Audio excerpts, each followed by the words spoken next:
ब्रह्ममुरारिसुराचितलिङ्गं निर्मलभाषितशोभितलिङ्गं जन्मजदुःखविनाशकलिङ्गं तत्प्रणमामि सदा शिवलिङ्गं वेदमुनिप्रवराचितलिङ्गं कामदहं करुणाकरलिङ्गं रावणदर्पविनाशनलिङ्गं तत्प्रणमामि सदा शिवलिङ्गं सर्वसुगन्धिसुलेपितलिङ्गं बुद्धिविवाहनकारणलिङ्गं सिद्धसुरासुरवन्दितलिङ्गं तत्प्रणमामि सदा शिवलिङ्गं काननमणिभूषितलिङ्गं फणिपतिवेशितशोभितलिङ्गं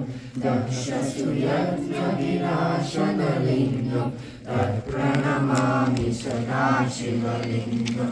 कुङ्कुमचन्दनलेपितलिङ्गं पङ्कजहारसुशोभितलिङ्गं सञ्चितपापविनाशनलिङ्गं तत्प्रणमामि सदा शिवलिङ्गं देवगणार्चितसेवितलिङ्गं भावे भक्तिविवेकलिङ्गं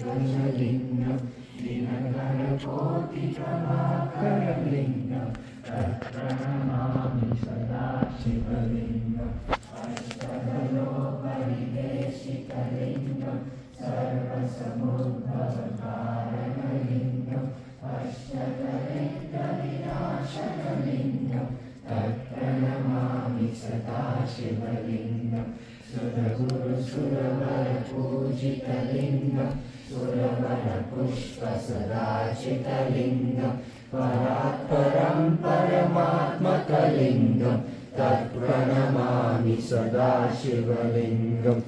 लिङ्गाष्टकं मृगं पुण्यं यः पठेत् शिवसन्निधौ शिवलोकमवाप्नोति शिवेन